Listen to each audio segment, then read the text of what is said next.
My brothers and sisters all around the world, it is time for State of Mind and Quality of Life with the doctors Rosen and Dean Lloyd. Gentlemen, you have the soapbox, the spotlight, and the mics.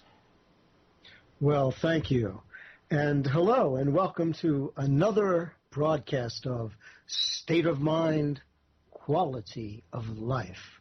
My name is Rosen, philosopher, author, health consultant, and facilitator of the evolutionary unfoldment of human potential.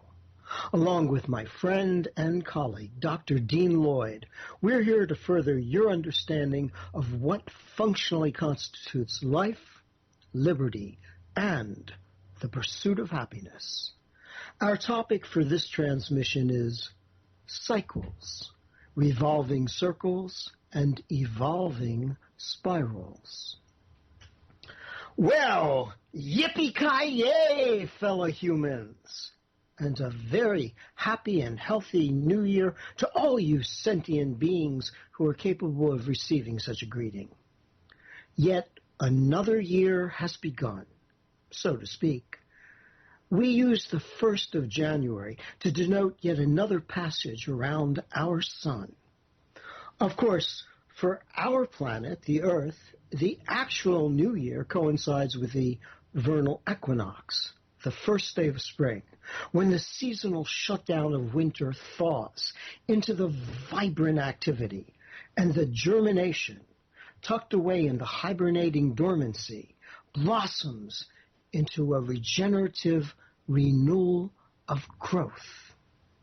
And then there is each person's personalized new year, your birthday, when you've completed yet another personal journey around the sun. A day you feel you should take license for your own personal holiday to party and celebrate. Ah, yes, the sugary sweet remembrances of being pampered and catered to in early childhood. Actually, your birthday might be better viewed as your own personal holy day. As such, it can be a very good time to take stock of what's the previous cycle had produced. That is, the why and how of what did or didn't happen. And then, taking all that into consideration, there is your thrusting forth sense of what is available to you and what you intend to make happen in your new cycle. However, traditionally, we regard our January 1st marker of a new year through our collective secular celebration of the promise that in the midst of winter's deadening quiescence, when the cold makes you huddle and bundle, trying to snuggle into your coziness for physical warmth and comfort, as well as for the warming reassurance of social camaraderie and a warm-hearted, perhaps even hot-blooded celebration.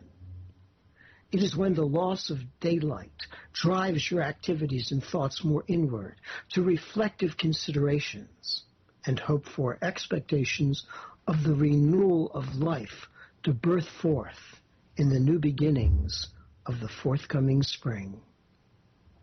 So the beat of our hearts, as well as the social throbbing of our collective psyches, goes on. Will it pound out a jubilant rhythm of uplifting harmony? Or will it belch out a staccato, nerve-jarring discord of escalating anxiety? I would remind you that every exit is an entrance into something else. Every end is a beginning of something else. All change is immediate.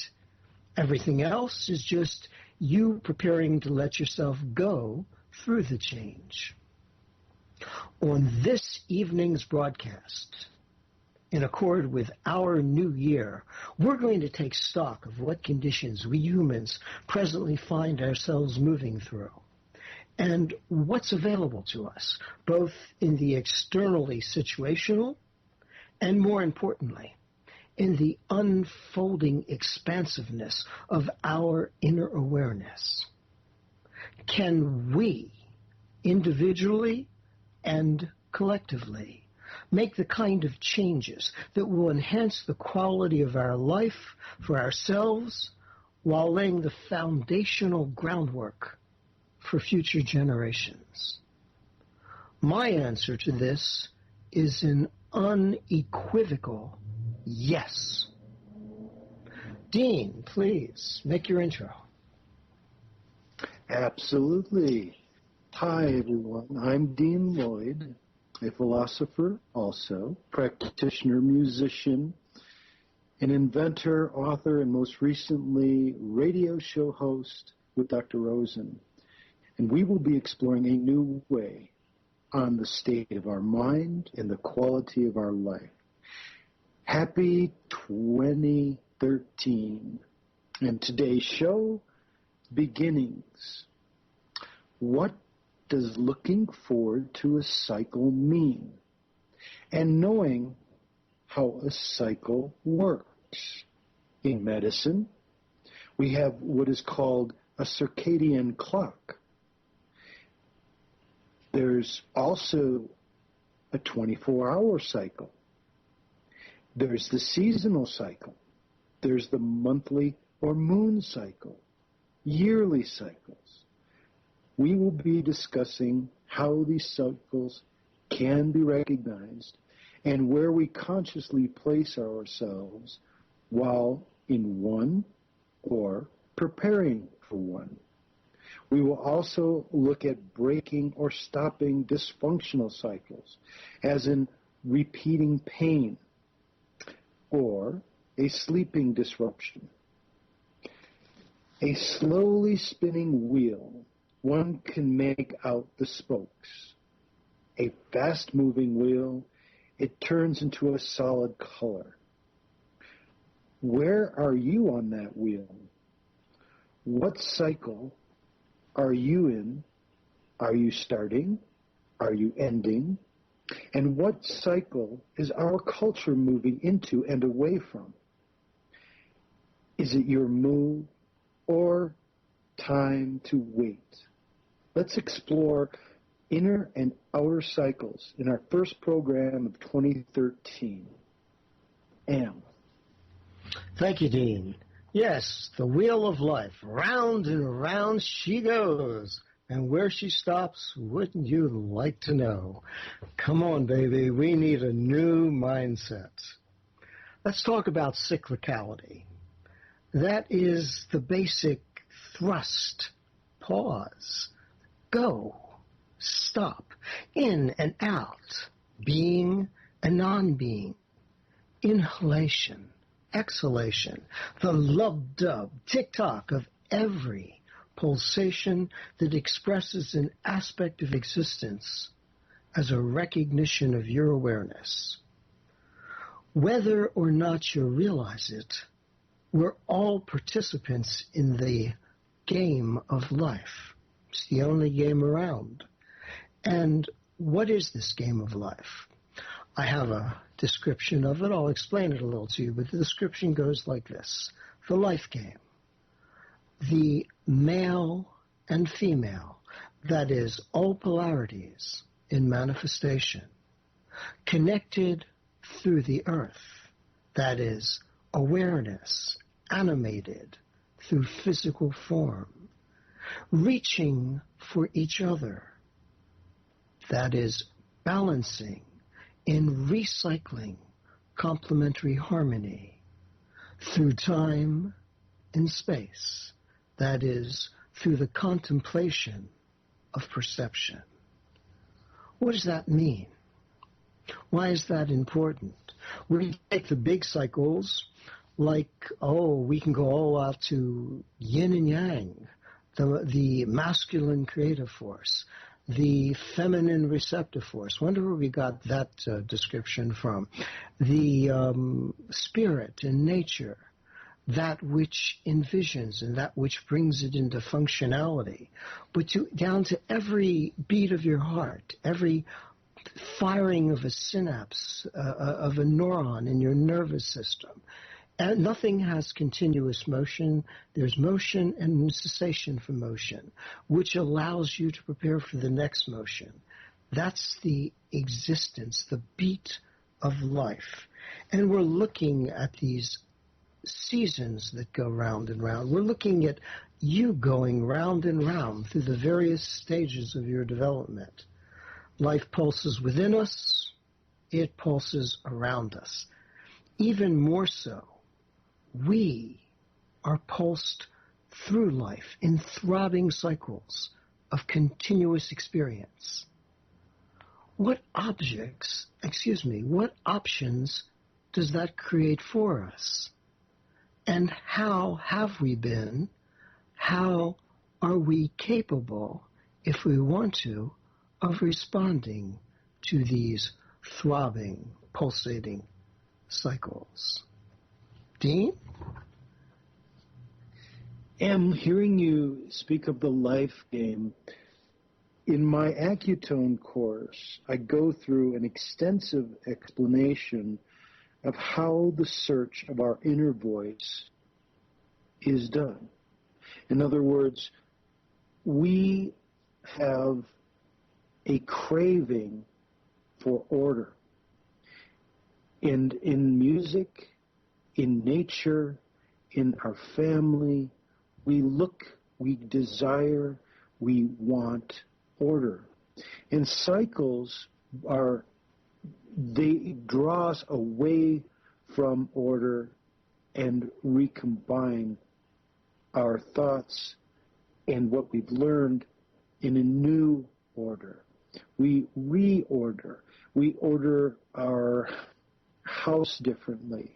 Maybe we look at the cycle of how we eat our food in the spring versus how we eat in the fall or in the winter time.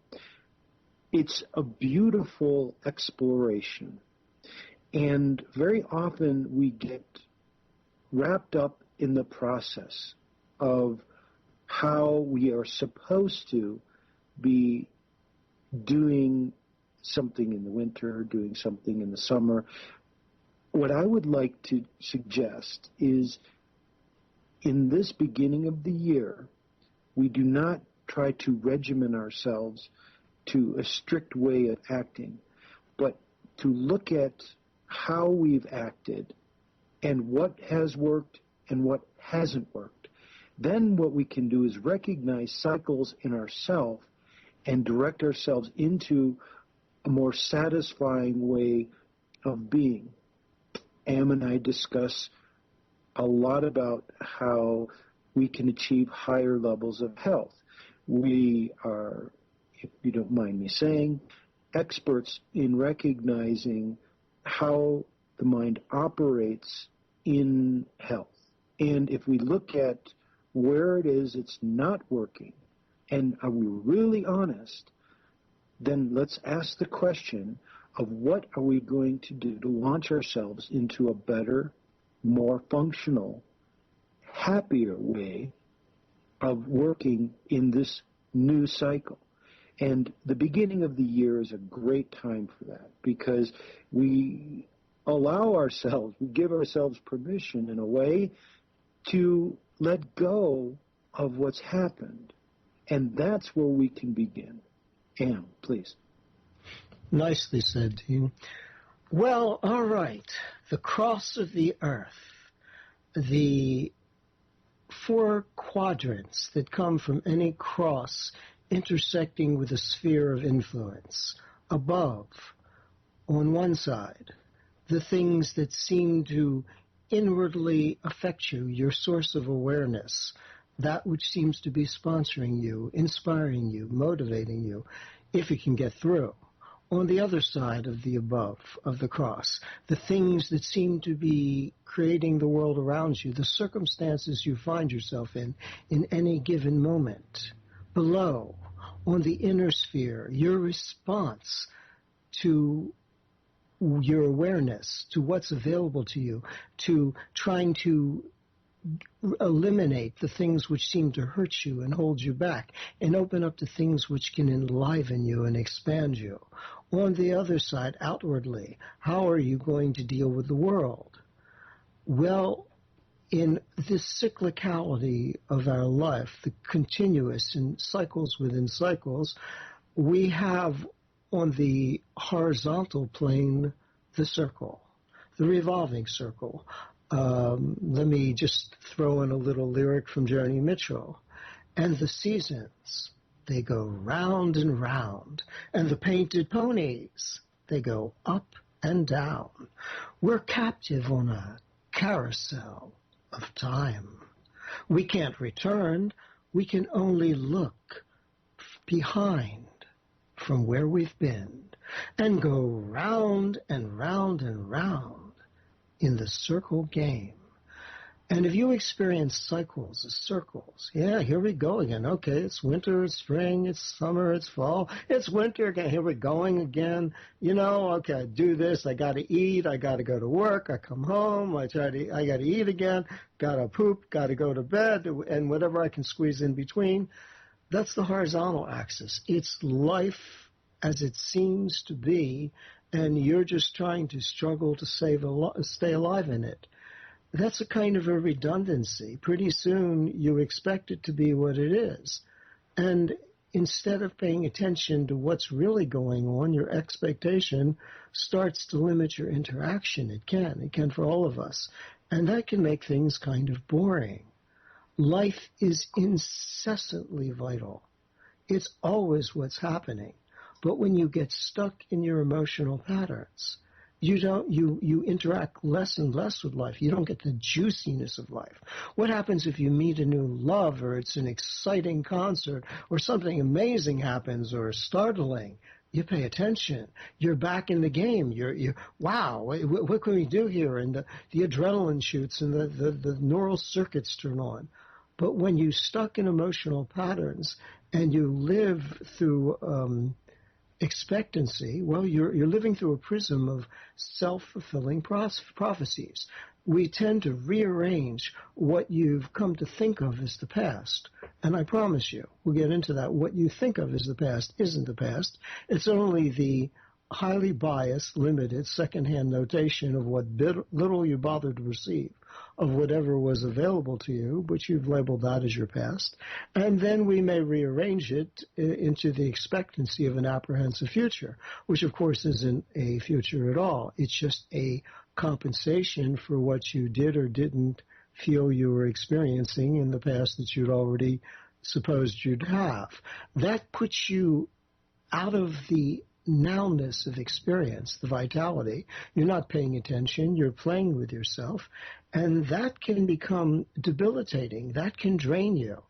You can wind up emotionally masturbating your feelings and exhausting the body when nothing really is happening, instead of engaging and getting the energy you need. You know, if I could cure you of expectations, I could probably cure you of just about anything. Dean. Excellent. Have you ever heard of someone saying, I just love the winter, or I can't stand the heat of the summer? Personal preferences. We all have them. Some like it hot, some like it cold. But this is part of what we can recognize as what we embrace. In other words, we are meant to adapt. In Chinese medicine, it's good for you to go through these seasonal changes. It makes you stronger if you do embrace the season, the cycle. And this leads to more openness, more options. What Am is talking about is when we get stuck because energy is not moving. In any cycle, if you look, you know how it is clockwise, if you look at in the sink, the way we have our magnetic poles are. It goes in a clockwise. The funnel of the water, it goes down in a clockwise fashion, and it goes counterclockwise in the southern hemisphere. This means that the direction of the water has a pull to it, a particular draw.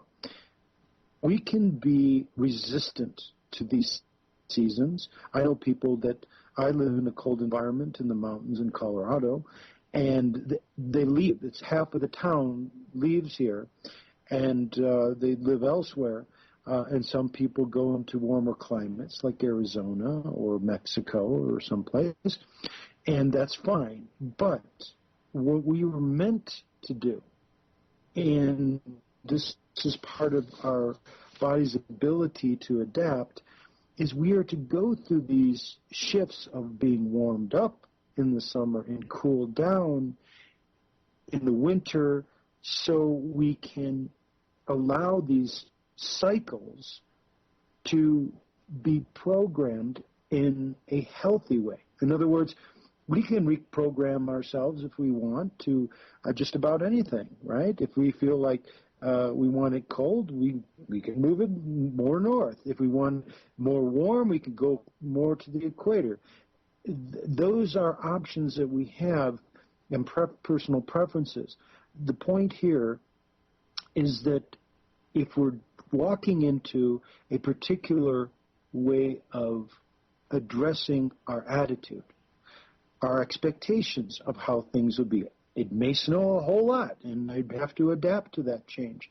But whatever is changing around me, and the seasons are great at getting us prepared for changes, even though we may not expect them, and being able to adapt to them, that allow us to look at ourselves in a way where we do not become controlled by things like the weather or controlled by things of the seasons. We are ourselves being able to adjust and become more in tune, I love that word, in tune, to our cycle. And I'm spending a little time here just describing the seasonal cycle, but there's cycles in our daily cycle. For example, in the Chinese perspective, when we have more available energy, more daylight hours, more yang energy, we're more active. And more yin energy, we're more introspective. Most people, if they're not properly balanced in their ability to generate energy at nighttime, will try to compensate in health by taking things like stimulants. We've talked about coffee, drinking coffee, or taking, or even medications that try to compensate for those deficiencies. And that is not health. That if you're relying on those things, if you use them consciously, then you can allow yourself the opportunity to go into that space or not. But the point is that being healthy is a matter of realizing what cycle you're in. And if you do, then we can take you to a place of how high on health, how good can you feel, how much more of this can I take? And those are questions that are rarely asked because people have never been trained, they've never been taught, they've never been shown how to make more of themselves by being able to incorporate these cycles. Ann, go ahead, please. Thank you, Dean. Yes, people notice that we're talking right now in broad brushstrokes. First of all, it helps to have a real understanding of the rhythms of life, the pulses of life, and how they operate. Then you have to see where and to what degree and in what way they apply in any given circumstance or to any individual.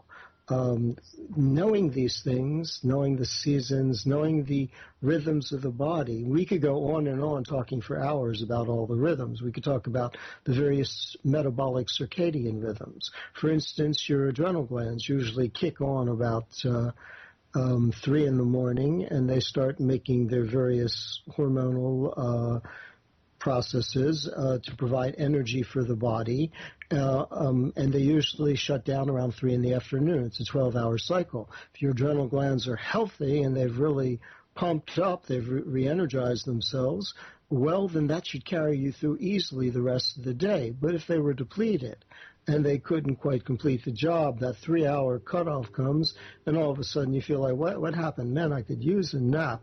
And because among the many functions the adrenal glands have, and they have quite a few, they also help regulate the islet of Langerhans. That's the insulin, the blood sugar mechanism. In the pancreas, people will start to feel low energy drops, all of which can be compensated for. What I'm saying is when we're dealing with people's problems individually, we tailor our information, our understandings to the needs of that person in their situation. But right now we're talking in brushstrokes about the cycles of life.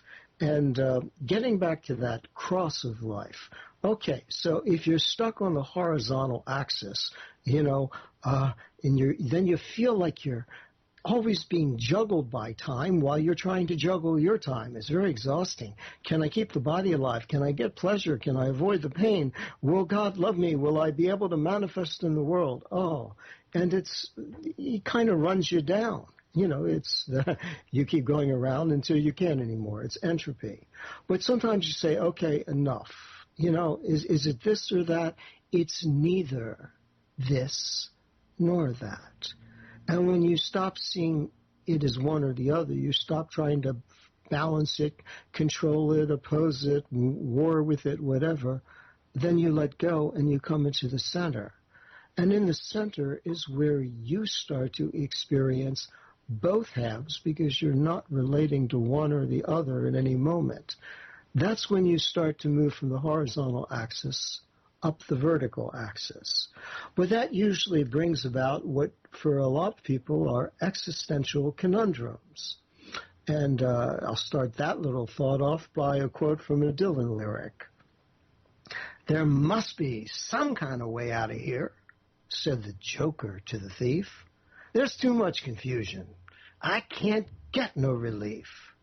Businessmen, they drink my wine. Plowmen dig my earth.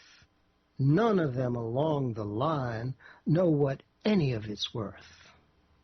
No reason to get excited," the thief, he kindly spoke. "There are many here among us that feel that life is but a joke. But you and I, we've been through that, and this is not our fate. So let us not talk falsely now. The hour's getting late." As I said, if you caught on that horizontal axis from what you think was the past into what you think the future might be, well, you go round and round. And if the merry-go-round never stops, pretty soon it loses its merry. You're just going round and around. So how do you stop that? It's a question of inner awareness. Whatever you do, and I always wish for all of you the best, the best quality of life. But whatever you do, it's determined by the state of mind you're in. Question of mind over matter. But for most people, it's subconscious reactive mind with the irrationality, the illogic, and the unreasonableness that come from those patterns. We've described how that formed in some of the earlier shows. And rather than a calm, clear, experiential understanding. Now, somewhere in between that, stop the world, I want to get off. How do I get out of here? What's with this madness? We look for constructs, ideas. We try to base them on what seems workable, what seems reasonable in the moment. Hopefully, we look for scientific information so we can at least measure within a certain context what probabilities are, what's possible. But in any outing, whether it's healing, psychology, teaching, business, if you're playing to the technique, if you're playing to the method, you're still not there, no matter how brilliant you are with it. Those things need to become integrated. So we're talking about inner awareness over outer circumstance. As you stop investing so much energy in what you think you were, and trying to compensate for it, and by investing energy in what you think you might be, you start to come into the vitality of the moment. Instead of being repeatedly sucked into the quagmire, you start to feel like you're rising above it. That is, your awareness is expanding. You see everything. It's still there if you want to enter into it.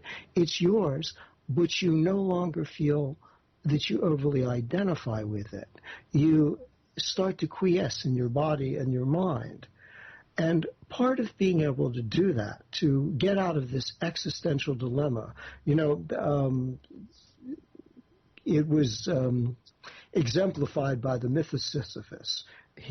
Sisyphus, who angered the gods, they consigned a punishment to him where he'd have to push this huge boulder up this mountain. It would take all his strength. And as soon as he got it up to the top of the mountain, it would roll back down, and he'd have to go and push the damn thing up again. And that was the existential dilemma. And the resolution was yes. But in doing so, do you just do it, or do you note how it makes you feel? Do you note the changes that this effort is producing in you? And by so doing it, every time you come down the mountain, you come down different, which means your feeling of the rock and the approach is different. And pretty soon, you're not pushing a rock up a mountain. So part of that is learning to accept your responsibility. Your responsibility. And if you break down that word responsibility into response-ability, what is yours, mine, everybody's? What is our ability to respond to circumstance? What's it based on? Again, the bottom line of everything you experience, the quality, is state of mind. And that's what we're talking about. So we're going from revolving circles on all horizontal lines, the season, through the metabolic processes, through the aging process, past to future, or at least what we emotionally charge and think of it to be, into a sense of moving more into the present and expanding so that we can actually enjoy more, receive more, and take more control. Dean, please. Yes. Achieve the place where you can accept more and gain more energy. On the accepting of the responsibility topic, I'm going to give a symbol. And if you can imagine the plus sign and put a circle at the end of each of the lines, and if you can imagine that that was the original symbol with the earth being in the middle of the seasons. They go side to side, they go up and down. And as Am just mentioned, you leave the horizontal to go up and down vertically. And I submit that we need to move side to side before we move up and down. And our job is to empower you, of course, and to understand what that means. Because we can talk metaphorically, but actually using the tools that enable you to get to a higher place and know that you're not running from something. And that's what we talked about our very first show. Are you running away from disease? Are you running away from something that you don't want? Do you want to know what's bothering you? Or are you moving into a stronger space? In Tai Chi, it's beautifully organized, the moves. Many of them are very deep meaning in them, and I've been doing Tai Chi for almost 30 years now, and I've been doing Qi Kung also. And these are very high-level art forms. If you're doing an aerobic exercise, let's say, and you're jumping up and down, okay, and you're getting your heart rate up and that sort of thing. What I would like to say is the type of exercise you're doing can affect your state of mind. If you're doing the soft art, for example, the the cycle of moving around with the Tai Chi, moving round circles, and the movements of your hands and wrists in circular motions, versus, say, a very jerky type of movement, like start, stop, like in tennis.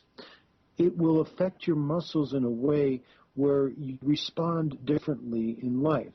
And I wanted Am to expand on that a little bit before we go into our next topic, because he'd mentioned going up and down and side to side. I wanted to give a physical visual that showed us what that looks like. Am, please.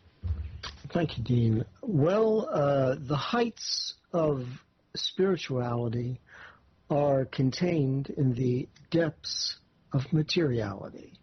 You're an awareness connected through the body.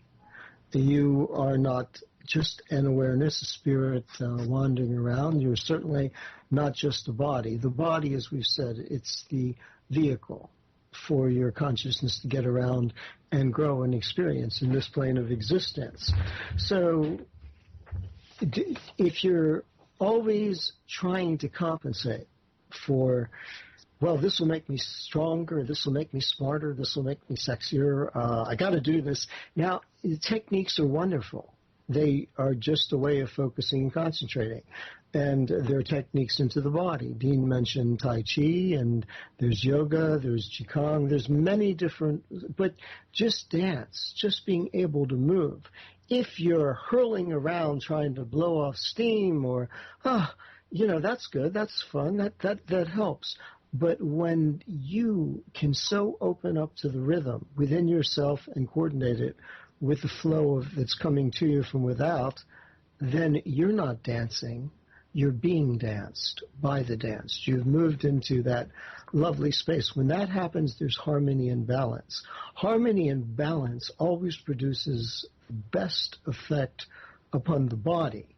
But that's talking about it in generality, according to who you are, and it's always individual application, where your body's at, what you've experienced, and what your inclinations and your disposition move you towards.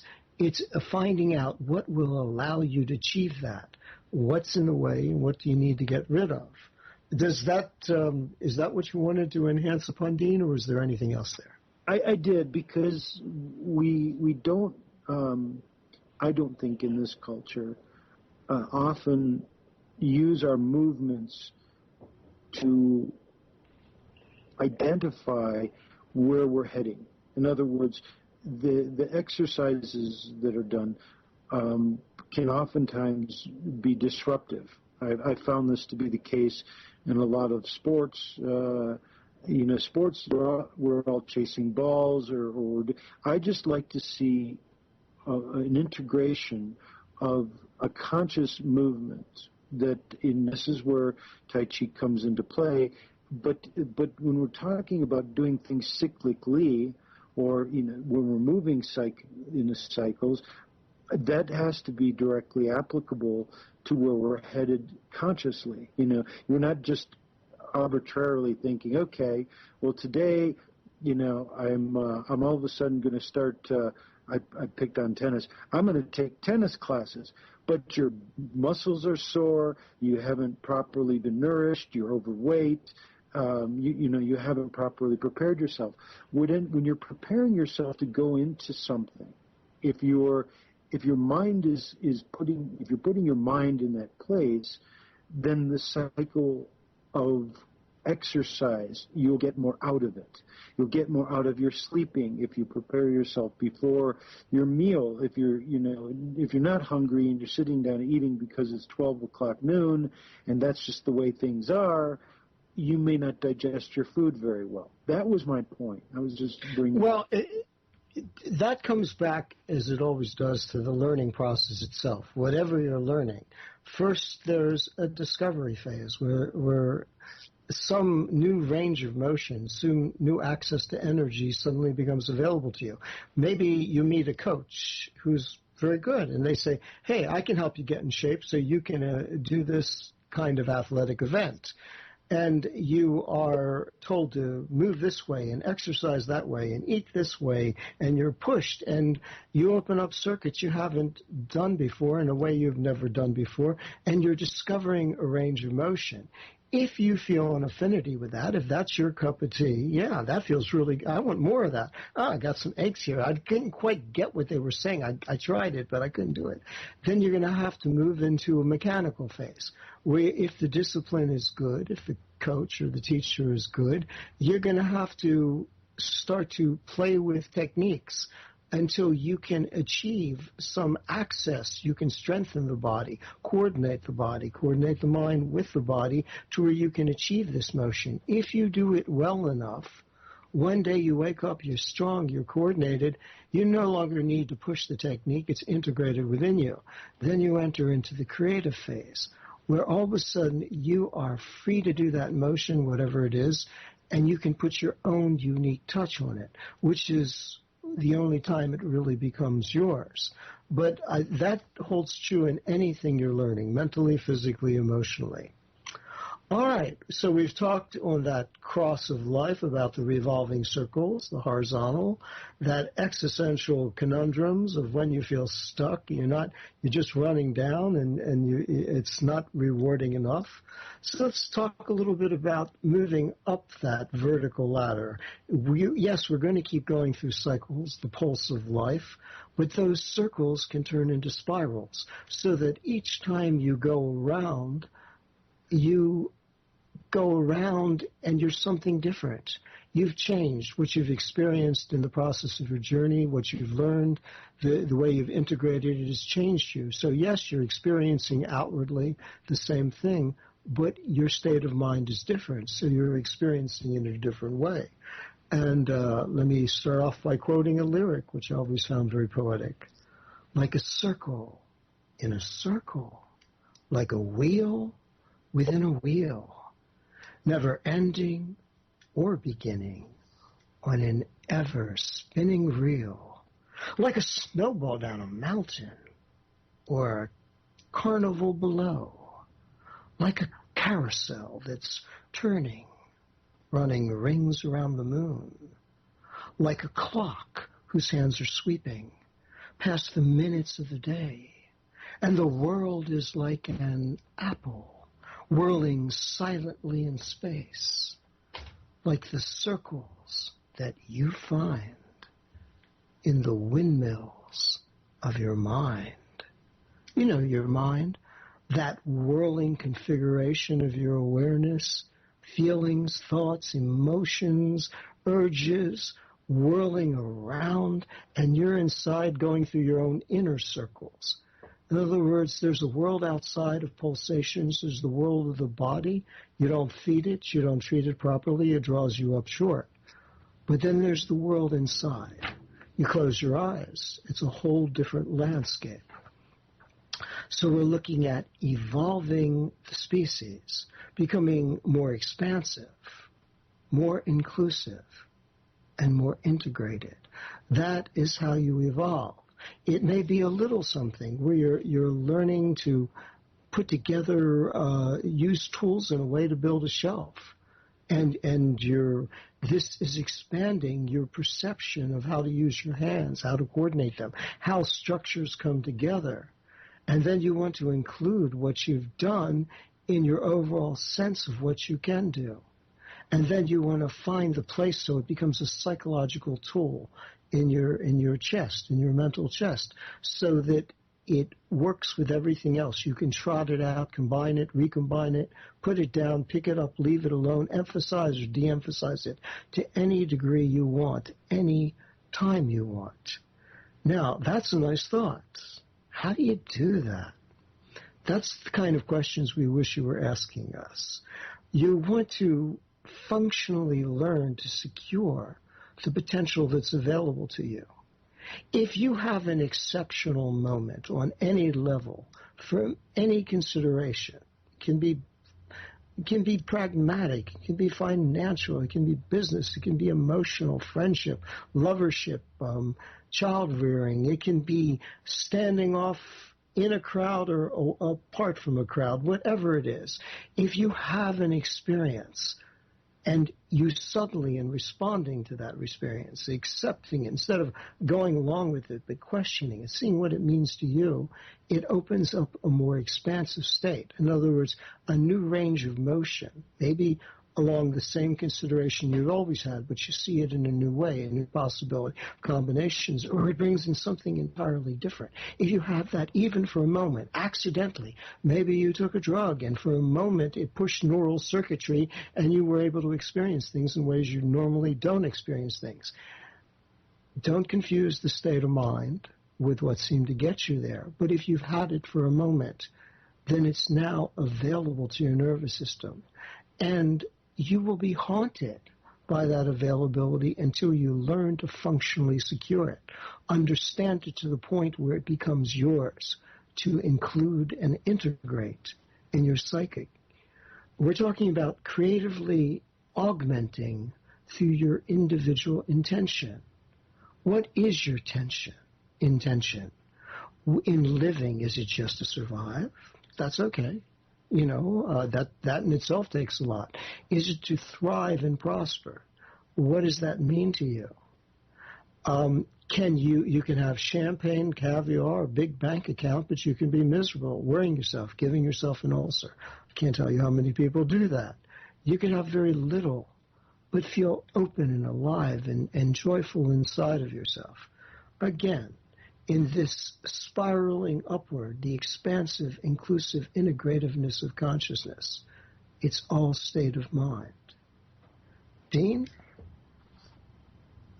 Am, as you were saying how you move up the spiral, some extent I realized just how much I resisted the process in some of the things that I was being forced to learn, and how you might see that in yourself as part of the process that you want to go through. How much do we really want to know something? And that's part of the desire place. What gives us the fire? What gives us the need to know? What is it that we are working from? Where are we coming from that gives us that energy to succeed or to reach for something higher than where we are right now? I was fascinated realizing when I started practice just how much energy I had in doing the work. What I found is that I gave a lot of myself to people, but I also realized I was resisting something very fundamental, and that was, although I wanted to learn more, I resisted the opportunity for myself to step back and not let it take me down. And that was, in other words, I keep going on willpower.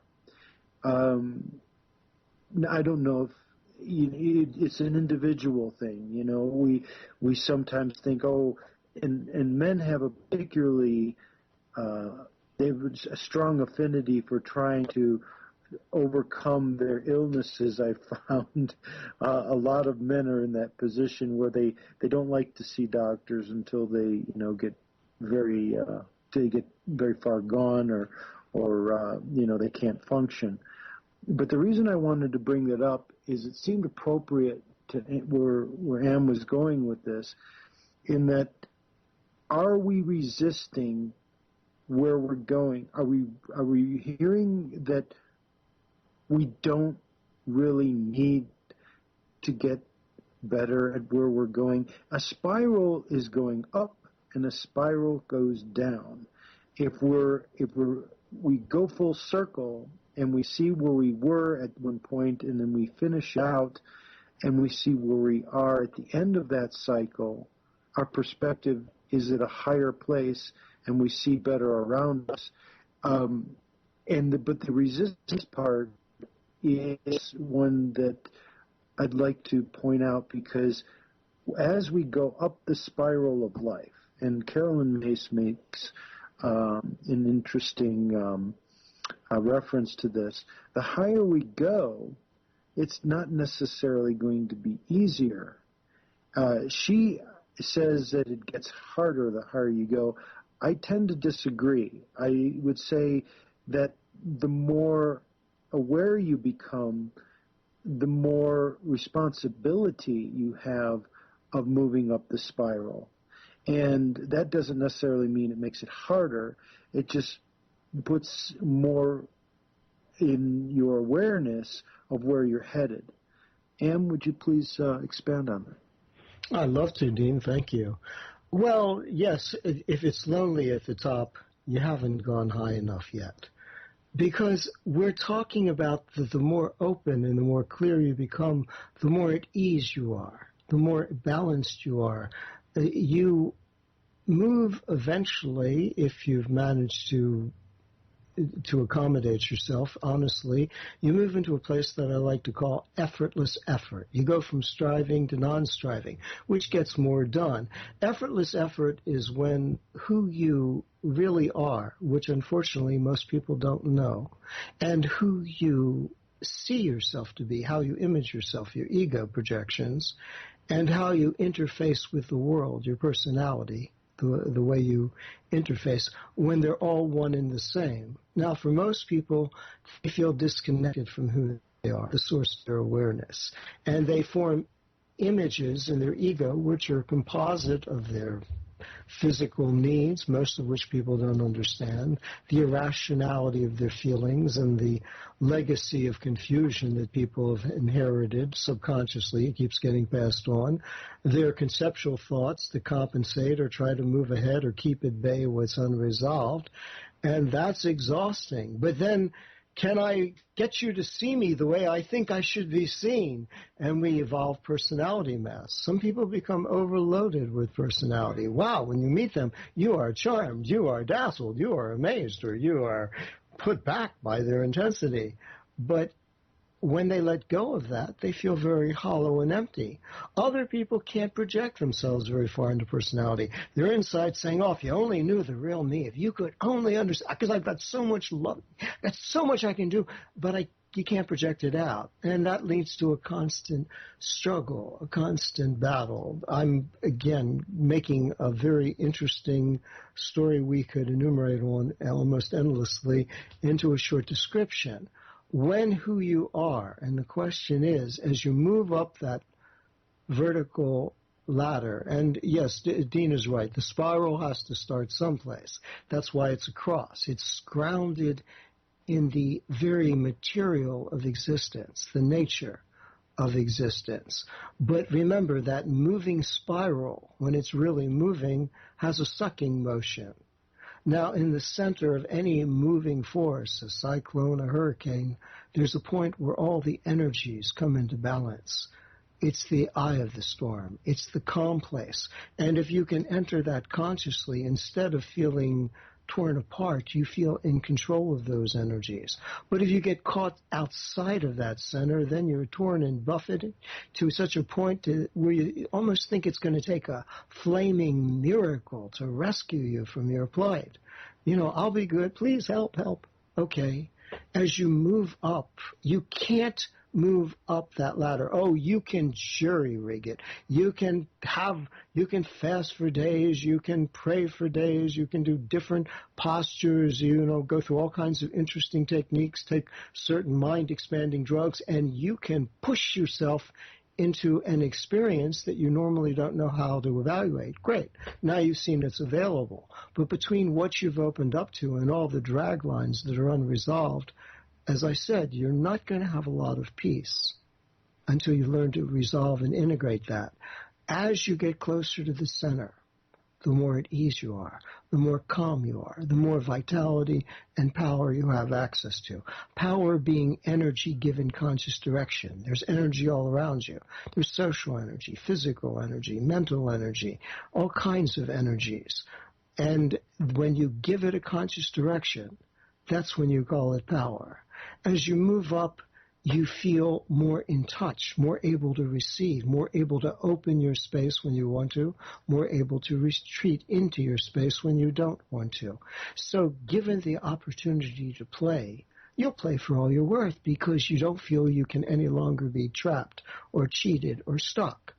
But if you don't have that kind of clarity within yourself, if you're still juggling and trying to compensate for things that you don't even realize where it's coming from, well, then we start to barter because you're afraid. Okay, I'll touch you this much and in this way, but only if you touch me this much and in that way. And in that social bartering, sometimes necessary, it's a level of development. We feel isolated because even though we're going through the motions, we're not able to really open up and be spontaneous. That's where the juice is. That's where the vitality, the joy, the zest, that makes everything feel so good. As you move up that ladder, because you're in the moment, it's a constant space. It's not, but you have to recognize a lot of things. You can't channel a lot of energy through a worn filament. A lot of people that push themselves to try and achieve a higher glimpse of things often derail their bodies in the process, too much here or there. So, I mean, again, we can go on and on. Am I getting at it what you wanted, Dean, or am I missing something? No, that's fine. With spontaneity comes ultimate nowness. You know, we want to be embraced by the moment, whether we're conscious of it or not, because so easily we're distracted. We've talked about that on previous shows also. And when we get in that place where we're staying more centered, like in the eye of the storm, we can watch all these things go on around us and be not reactive, but active and response able in the moment. And that's a very high form. That's a very high place to be. And we're open to your questions. I notice we're getting close to the top of the hour. And if you want us to answer some specific questions for you, we'll be happy to do that. We're going to finish up a few more points, but we're coming up on break time, and we're going to call on Dave. Dave, are you there? But of course I'm here. Wherever you are, you're here. That's right. Would that be? We'll pick it up. Should we take a break now, Dave? Or why not? I have a couple of jingles and a little bit of music to play. All right. Well, then, and we look forward to. We'll be back with you very shortly. Then. You got it.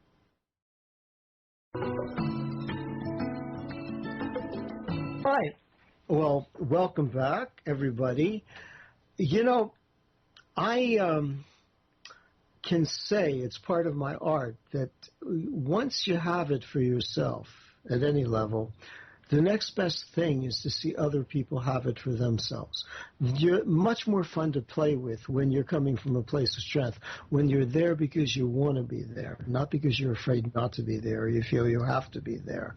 Of course, a lot of people say that, and I'm very aware of how much merchandising, propagandizing, goes on all levels because people want advantage. That's why I always add the cost, which I think is an honorable one. I'd like to see everybody using it. I don't want you to believe. People can believe just about anything. It's not your job to believe. It's part of my job through my art to facilitate your understanding.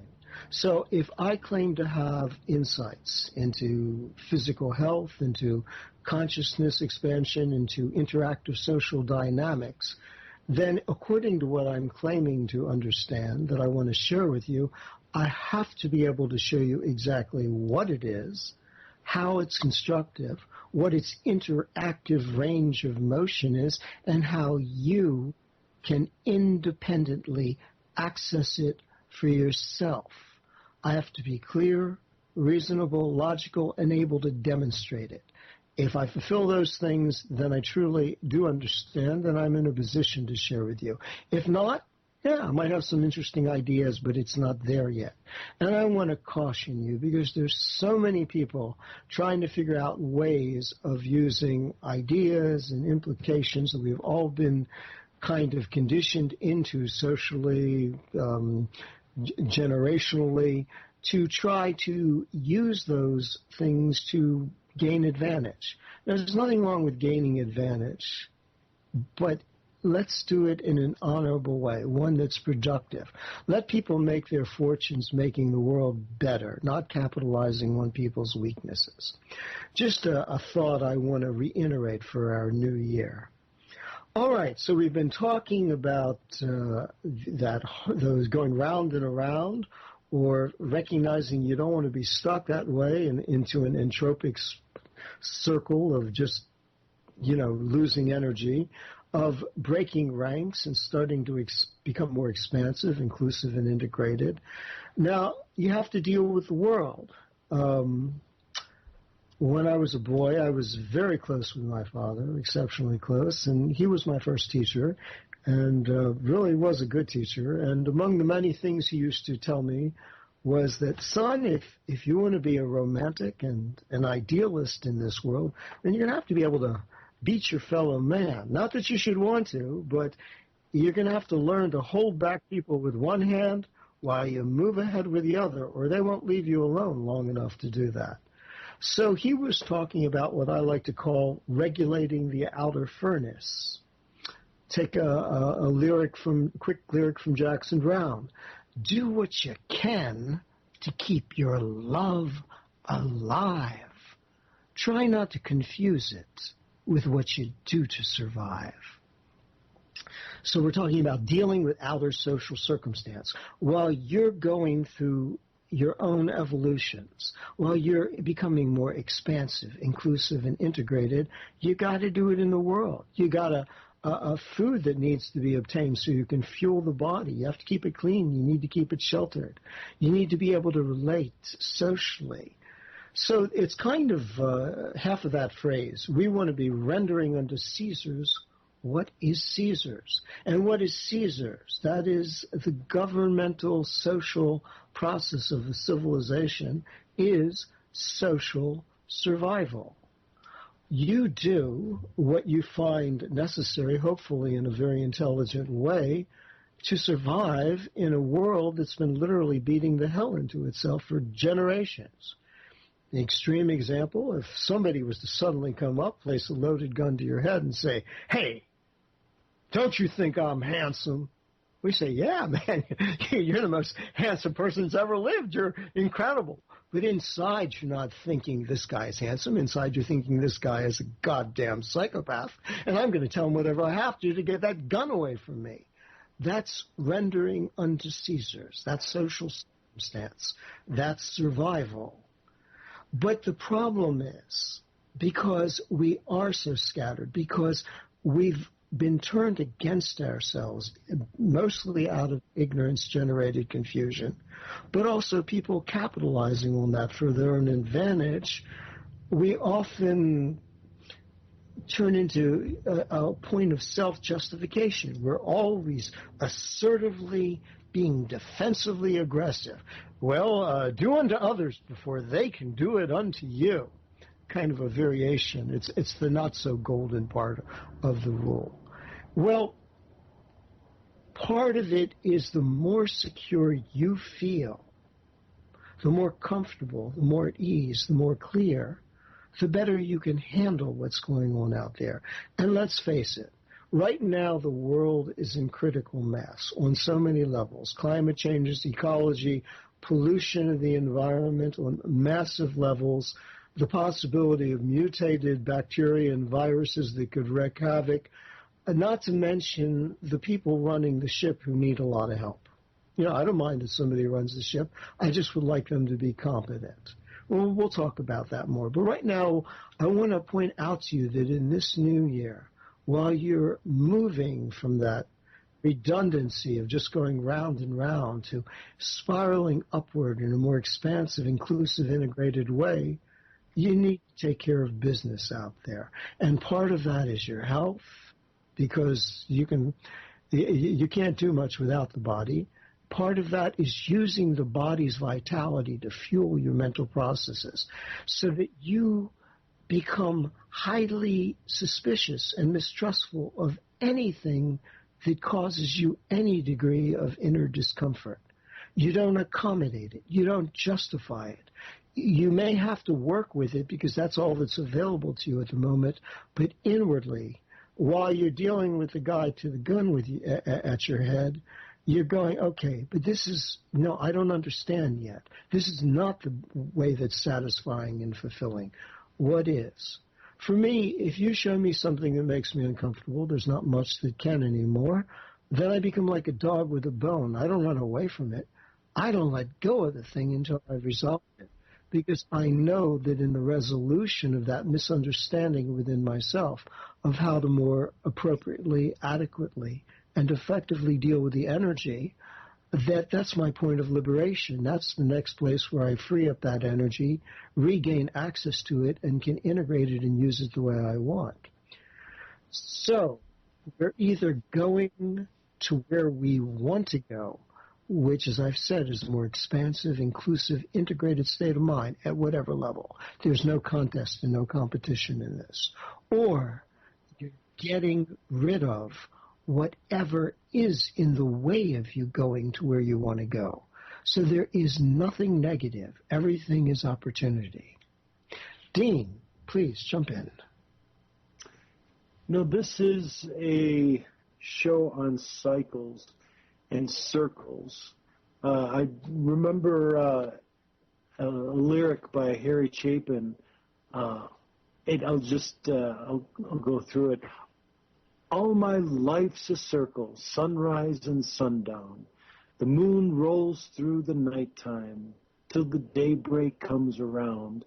All my life is a circle, but I can't tell you why. The season's spinning round again. The years keep rolling by. It seems I've been here before, I can't remember when, but I get this funny feeling that I'll be back once again. There's no straight lines make up my life, and all my roads have bends. There's no clear-cut beginnings, and so far, no dead ends. Well, Am, we're in a place now, you mentioned that there is a critical mass, and when we have so many things converging at once, I'd like to remind people that finding that center place is never more important than it is now. If you're thinking of it in terms of social structures breaking down, it's happening at a extremely fast pace. But we don't want to get caught up into a lot of what's going on around us necessarily. Be aware of it. There's a lot of people coming out with predictions.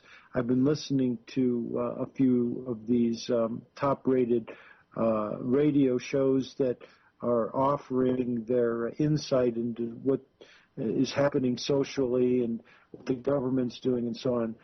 Remember that nothing changes until you make those changes. Whatever's going to happen around you is going to happen, but you have the responsibility, and we can help you, of making yourself a centered person, a person who can objectively and also from your inner voice look at what you're being presented with, so you don't have to get sucked in by so much. There's just a plethora of negative press out there.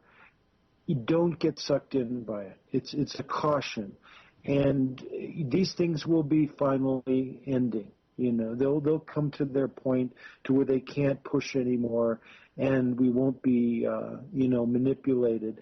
But remember that if you do get into that place where you're ever too afraid, or you're feeling the doubt of being able to proceed or move on, or confusing you, someone's trying, you're being confused, come back to that place of being centered, and don't think you can be fooled. If no one can fool you. The worst they can do is give you the tools to fool yourself. Be in that place of empowerment. So it was just a reminder. It was a follow-up of what Am just said. But we've got a lot going on this year. I'm hearing more and more ridiculous things coming down the pipe with taking our freedoms and our rights and all this kind of thing. Still, whatever is going to be happening, and take appropriate action. Don't get sucked in by those things. Okay. Am, thank you. Well, Dean, listening to you, how I love to punctuate things with lyrics. That's my encyclopedic memory. But I was thinking of a song from the band when you were talking. Close your eyes, hang down your head until the fog rolls away. Let it roll away, baby. Open up your heart and feel the good. It's a-comin', a brand new day. All right, so we're talking about dealing with the world with one hand while you start to pursue your own quality of life with the other. So we were talking about regulating the outer furnace, the way you burn in the world, and tending the inner fire. That spark within you that keeps you strong. Lyrically, I like that Gary Wright phrase from one of his songs. My heart is on fire. My soul's like a wheel that's turning. My love is alive.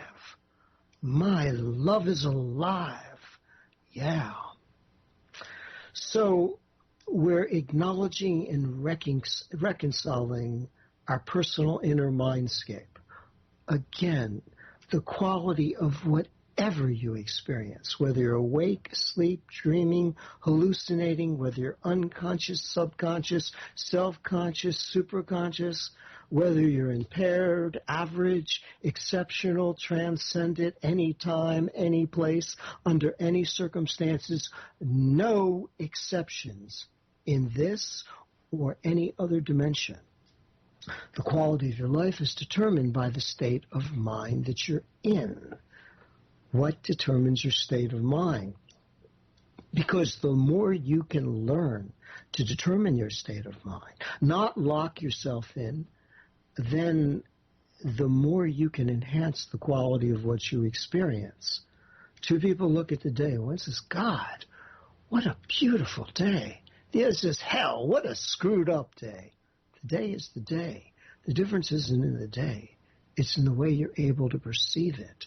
The difference in everything we do, whether it's relating to a friend or a loved one, whether it's exercising, whether it's going to the bathroom, whatever it is, working out a business deal, it always comes down to state of mind. And we're talking about the legacy of inherited screw-ups and compromises that we've inherited, and finally freeing ourselves up. Generations or various times, society is ruled by a mindset. We call it a paradigm. For instance, before Columbus and certain far-seeing people were able to determine it, it was believed that our Earth was flat. You sail too far, you're going to fall off the Earth. Of course, we laugh at that today, but they took it very seriously. Now, when you have a reigning paradigm, an overlay, a mind thought, then you start to build economics and commerce and art and metaphysics and religion, all of it around that paradigm. But that order, that focus actually allows you to explore what you've come to see as the current level of describing reality, which allows you to eventually go beyond what's there. And hey, the world isn't flat, it's round. Well, if the world is round, then all the stuff we built up doesn't quite work that way. You got to start to expand and make changes. So while you're dealing with the world out there, understand the paradigm that's currently dominant and how it's running away with itself. We've invented so much so fast. That's why I always say we're facing the problem of space-age technology, computers, cars, planes, and whatever, electronic media, so many things being invented right now. But they're being run from a mindset that is really Stone Age. Fear, doubt, confusion, anxiety, guilt, and shame are primitive reactive patterns. At best, all they show you is that you don't understand what's going on and you're locked into a defensive posture. So we're talking about rendering, the other half of that saying. You know, we're talking in terms of the outer furnace about rendering unto Caesar's what's Caesar's, social survival. Well, now let's talk about rendering unto God what is God's. And that would be self-honesty, your inner truth. And if your only truth, your only understanding at any given moment is that you don't yet understand, you'd like to, you're trying to, you intend to, but you haven't reached that point of understanding. How can you tell? When you understand how something works, whatever you're considering, some piece of machinery, a puzzle, some sort of social system, the workings of your own body or mind. When you understand, you have control over it to the degree that you understand. It's clear, it's simple, it's direct, and it works every time. No exceptions. You can pick it up, put it down, rearrange it, leave it alone. When you don't understand, no matter what you believe, how fervently you've invested your emotions in it, then you're controlled by your ignorance. And if you don't want to be wrong, because then you start to become defensive, and that's when you start to experience fear, doubt, confusion, and anxiety. Now that's not very honest. So if your only truth in any given moment is that you don't yet understand, that will keep you safe. It will put you in a state of grace. It's kind of the difference between modesty and humility. There's a lot of people very egocentric, very arrogant about how modest they are. And if you don't particularly go along with their sense of what their outer deportment should be socially, they may do very nasty things to you, persecute you, torture you, whatever. Regardless of outer deportment, that has very little to do with humility. Humility is a state of inner receptivity. It's where you intone to the intelligence that you have not yet reached, that's greater than you, to the forces of life that you're aware of, but you don't know how to really understand or control. I don't understand. Please teach me. I'm empty. Please fill me. I'm lost. Please guide me.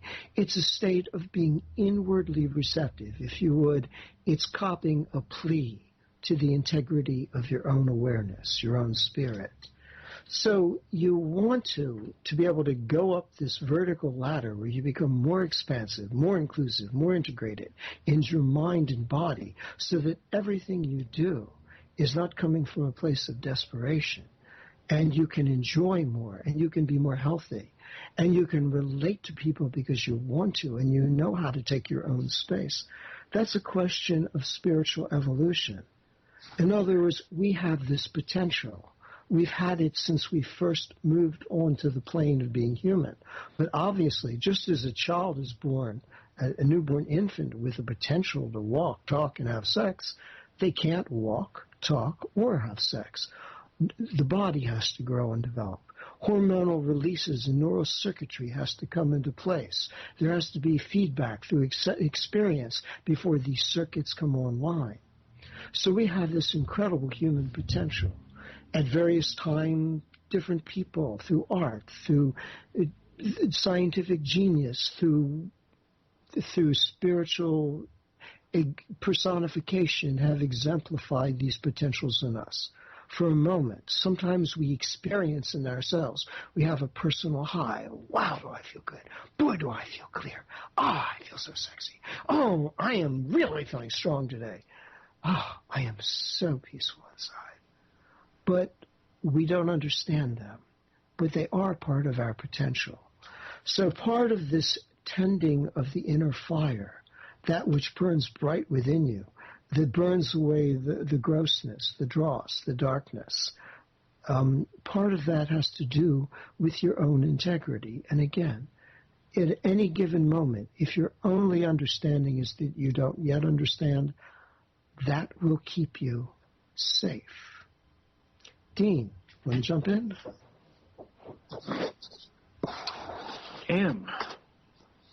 Well, Dean? yes, I can't resist. You asked about getting to the truth of the matter, and what renders unto Caesar is Caesar's, what renders under God is God's. I couldn't resist giving you the lyrics to Jose Feliciano and the Doors version of Light My Fire. You know that it would be untrue. You know that I would be a liar. If I was to say to you, girl, we couldn't get much higher, come on, baby, light my fire, that inner fire. I would like a little bit of calm time at the end of my hectic day, wouldn't you? In other words, we put ourselves in positions where we oftentimes will use up all of our fire up on things that we really didn't want to. And we'll look at others as if they're responsible, and we'll resent them. That's a big one. That's one that I've found a lot of people get stuck into the blame game. They did this to me. It's not something I'm responsible for if they continue to do this. That's a childlike pattern. That's a pattern that keeps us in a stuck place. What Emma's bringing up is that in order to evolve spiritually, to get to our own potential, we have to take on the individual responsibility that nothing can get in our way if we understand it, if we are really in that place. And it's a life process. Most people are, if they're either in that place where they don't care, don't want to know, or if they're in a place where they're filling themselves up with things that keep the real understanding away, so they don't have to look at these fears. We have to, in order to look at anything that we're dealing with, we have to have a full understanding before we're able to comment about it or tell you about it and how it works. So this is a plug for your questions before we go into our last section. And think about them if you have them, and then we'll answer them in the next 15 minutes, because we've got to that place now where we're going to be talking about the management of our lifestyle. So, Anne, please, why don't you start with that? Yes, lifestyle management. So we're regulating the outer furnace, how we interact with the world, considering where the world's at, while we're tending our inner fire, which is the more important thing, that brightness within ourselves. One of the things I want to point out to you is that, again, you can't serve two masters. You can't serve both understanding and fear. And you really need to ask yourself, can't get out of a trap until you recognize you're in one, who's your master? Do you serve your understanding, even if all you understand is that you don't? Or do you serve your fears? Fear always rewards you with what you're afraid of. You're afraid you're not good enough? Fear will reward you with the feeling that you're not good enough. But here's the thing, we sneak up on ourselves. Not a good thing to do, but we do that. Okay, there's this place where I don't feel comfortable, or I don't want to look, or there's something that's bothering me. I don't know where it's coming from, but I do want to get a taste of the good thing, Maybe a few drinks, I can lower my inhibitions, I can let myself be the way I don't know how to let myself be. Whatever it is, we find some way past that. What I'm trying to convey to you is that the more you understand, the more centered you are, the more exquisitely, the more completely you have access to your senses, your feelings, your emotions, your thoughts. You can engage them and indulge in them to your heart's content, explore them and expand them in ways you've probably been too inhibited to let yourself, so that this high point that you've maybe experienced here and there in a moment and maybe paid for with guilt or shame because that's how you were conditioned, that just becomes another part of your bottom line. It's not something you're seeking. It's available to you to mix and match the way you want. So it enlivens and enriches your life. But we want to say, okay, so while we're regulating the outer furnace and tending the inner fire, how do we manage our life? Lifestyle management, as Dean pointed out. Start off with a lyrical quote from an old Jefferson Airplane song. So, stop your doubt. Push the world on by with your hand. You can fool your friends about the way it ends, but you can't fool yourself. Take your head in hand and make your own demands, or you'll crystallize on the shelf. The freeway's concrete way won't show you where to run or how to go. And going fast, you'll roll down slow in the end. What we want to do is, if we're making sense to you, and again, we're still talking in broad brushstrokes, is what is it that will allow you to take these various techniques, whether it's working with your body to make it healthier, to expand its capacity, energizing your mind, divesting yourself of old emotional patterns that are counterproductive to your happiness and well-being.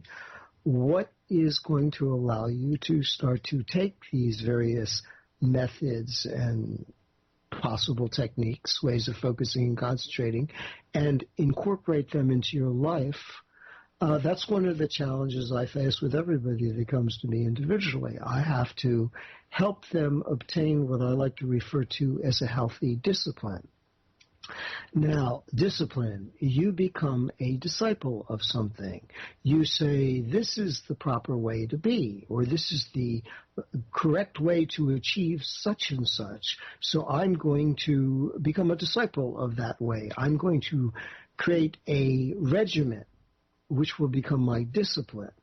So here's a suggestion for you in terms of lifestyle management, in terms of creating a healthy discipline. And I have people do this with me, depending on what it is they're dealing with, what they want to achieve. Take stock of, maybe it's how can I incorporate an exercise routine with a new dietary regimen? What am I trying to achieve? You need some insight and understanding. The body is not make-believe, it's biological. So when you're dealing with these things, you have to understand the metabolic logic of the body, or else you're just going to yo-yo your metabolism. But if you do that, you take all the best information you have, what seems to make sense. It doesn't mean that there won't be changes. There will be. But you say, up to this point, this is what makes sense. And I will now create this as my working discipline. What does that mean? It means if you don't feel like doing it, the discipline takes precedent over the whimsy of your feelings and emotions. That you hold to the discipline because so far this is what's made the most sense to you. Now, you can change that discipline in any area that you're employing it whenever you want, as often as you want. But the rule for changing is this. You have to sit down. It's good to have someone that can help you, can be objective and help you reflect this, that has an understanding. The rule is that you have to, your change, you have to show why what you've learned, or what your current needs are, or what's come into your field of awareness now needs a change, where it supersedes that, and how it will either replace or at least augment the current discipline that you've accepted. Once you do that, as I said, as often as you like, as much as you like. As long as you do it for better understanding, you'll gain power and energy. You do it on some half-baked bit of emotional whimsy, you'll lose energy. But once you do that, that becomes your new discipline, your new way of processing in life. And I presume the disciplines you want to incorporate will be those that free you up, make you healthier, more secure, more ready to enjoy yourself, or whether it's within the peace of your own space or the interaction with others. So you can change that discipline. Once you do, that becomes it. So if you don't feel like doing it, too bad. The discipline takes hold. But you can change it every 5 minutes as long as your change makes more sense than the last measure you had put in place as your guiding line. Just a thought. Again, if I was working with somebody, I'd be looking at their lifestyle, who they are, where they're at, what they're dealing with, and helping them reflect, get a sense of what they need to facilitate their next move. And with each move, you're going to gather more information. If you're coming out of a place of being toxic and devitalized and run down with stomach problems and joint problems, and you adopt a discipline to do that, well, if the discipline's a healthy one, and your body starts to reclaim itself, and now you're not so stuck, you're not so depressed, your mind becomes clear, obviously that's a good discipline. But now you might say, hey, but now that I've got this energy, this would even be better, and I could allow it to facilitate more. That's what I mean about a healthy discipline, one that's based on understanding. Dean, you want to jump in with that? Yes, I do. And Am, I have a question for you. Please. You always state that you're here to help facilitate the evolutionary unfoldment of human potential. Would you explain what you mean by that? Give me your definition on what that's about. Well, for me, to share a little bit of my personal history, I've had a very unusual life, and I became extremely conscious at the age of 4. Didn't know much, certainly didn't have any real control, but things opened up for me. I could write a novel about my 4th year. It would probably take 300 pages to describe all the changes. But one of the things that became incredibly clear, people are born with different dispositions. Some people, everybody can play baseball, but some people find that they have a certain coordination. It registers. It's easier to connect with the movements of the body in a particular sport or activity. For me, I didn't understand it, but I could see deeply inside of people. And I registered tremendous fear. And in almost what you could call today an amnesia quality that came with that it was buried and suppressed. I saw it first in my parents, whom I absolutely adored. And when I saw it, I became angry. To see it, I was experiencing it myself. I understood that it was there. I didn't understand it at the time. But to see people that I loved and cared about wounded inside, it made me angry. But I was alone with a monster. I knew my parents would have laid down their lives to protect me, but I knew that this thing was hurting them. This condition, this state of mind. At 4, I couldn't have given you any real description of it. I just sensed it. Then I started looking at everybody. I became fascinated, and I saw it in everyone, didn't understand it. Well, that among other things, as I said, many things happened in my 4th year, started me on a road. And I wanted to free up people. I wanted to see this tyranny, this inner tyranny, ended. Now, I realized that I knew nothing. It would take years before I could gain enough understanding, insight, become strong enough to actually unravel these things and deal with them. I formally committed myself by all that was sacred to me at the age of 11 to doing just that. And then I went underground because the first thing I realized is that I couldn't let people, I'll know my song well before I start singing. But it's led me on a very interesting journey. I've looked at so much and come to understand a lot. And so, as I said, once you have it for yourself, the next best thing is to see each person have that inner security. You know, if it rains, it rains. If it's a hot day, it's a hot day. But the inner state of mind is something that each of us can access and become clear with to whatever degree we want to. Again, the art of health on any level, mental, physical, spiritual, is individual application. You're not adjusting people to someone else. You're adjusting them to the comfort level of their dynamic. So when I say I am here to help with the unfoldment, the fulfillment of human evolutionary fulfillment, evolution, you know, if you're going to talk about intelligent design, I love the way people get hung up on semantic phrases. Well, then intelligent design from the spiritual level is evolution. It's the process of potential inherent in any creation unfolding itself, fulfilling itself. And then there's human potential. Right now, people are wasting a lot of energy. Their lives are not lived at the quality that they could be living it. And part of that is because we're stuck in a lot of Stone Age emotional patterns, mostly subconscious, very deeply entrenched, which are wasting our mental and physical energy.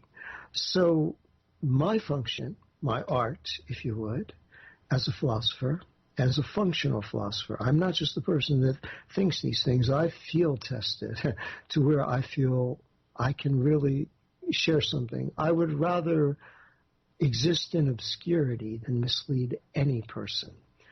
And the nice thing for me is I don't have to mislead. I don't have to pretend. I've got something genuine to share with all of you.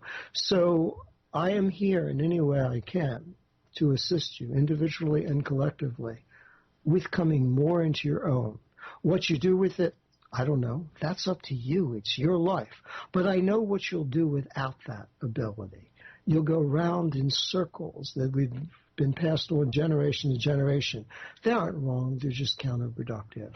They're wasting our resources both personally and on the planet. And all of that, I want you to know, all of that can be changed. As I said at the beginning of the show, all change is immediate. Everything else is you just preparing to finally go through that change, whether it's through study, exploration, primaling, analysis, whatever it is. Eventually, when you've gathered enough insight and you've released enough, you're finally ready to let yourself change. But the nature of life is motion and change. To be in the moment is to be part of that. That doesn't mean things are changing. That means your ability to receive them changes. When you're out of balance physically and you get something your body needs, wow, it can be incredibly dramatic. I've seen that time and time again. You know, if you were deficient in vitamin C to the point where you had scurvy and I gave you a couple of oranges to eat, you'd think they were a miracle.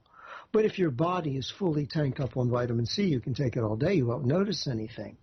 The greater the imbalance, physically or mentally, the more, oh, wow, and lights flashing seems anything which releases that. But as you get closer to your center, more in balance, the more subtle, the more rarefied, the more exquisite the changes become. They're not so dramatic. It's like you're there and you're just expanding rather than juggling. Anyway, just a little thought, Dean. And while we're asking questions, Dean, let me ask you. You want to share with our audience the kind of tools and techniques that you find helpful in maintaining your body-mind balance in your all-too-busy world? Yeah, you know, I mentioned the Tai Chi technique. That is what the Chinese call a soft art. And so is Qigong, where Tai Chi comes from. And if you'd like to do a little, web search, it'll explain what Tai Chi is about.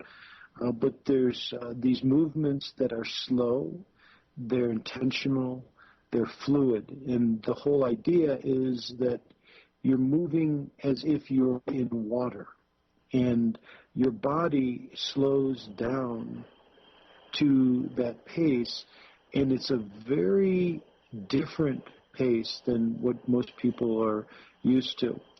This culture, anyway. There's parks in China, all over China, where they call it the old people's art, but it's kind of a new spin on it. But because the young people typically don't learn Tai Chi like the older generation does.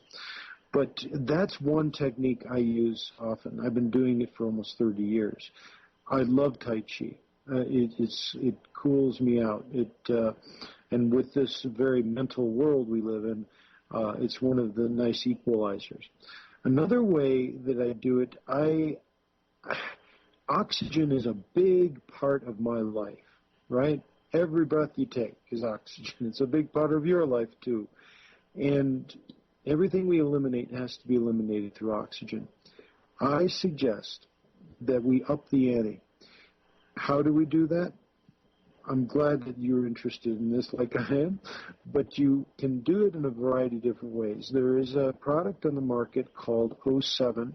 It's put up by Aerobic Life, and you add this to water. You can raise your oxygen concentration to nearly 97, 98%, and it can be for 2 hours. And you don't have the stress of being low levels of oxygen. Being active obviously brings up your oxygen levels.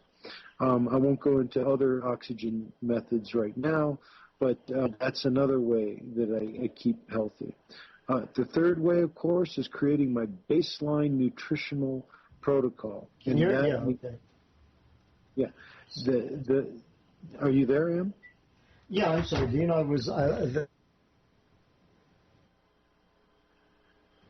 didn't mean to interrupt you, but I didn't hear what you were saying, but I'm sure it was good. So. Okay. No, it's the baseline nutritional protocol, and we all need to supplement our deficient food. You know, if you're able to be lucky enough to get to a place where you can get organic food, that helps. But we do have, requirements more of the, if you get a good quality multiple is always at the top of the list. Essential fatty acids are always at the top of the list. Digestive enzymes are always at the top of the list. And vitamin D for our immune system, and not getting enough sun is always at the top of the list. So that's, I'm just, touching on that. But the nutritional baseline. And then there's obviously the requirements of water is so important. It's volume of water to the electrolytes in our body. How few people actually get enough water. I would say that out of all the patients I've seen, I've only ran across maybe, luckily, 5% of the people have been drinking enough water. And if you're not eliminating those toxins that are accumulating in your lymph system, in your digestive system, you're not getting enough water, you're dehydrated, you're not going to be eliminating those toxins. So please make a point of it, 8 to 10 glasses at least a day, at least.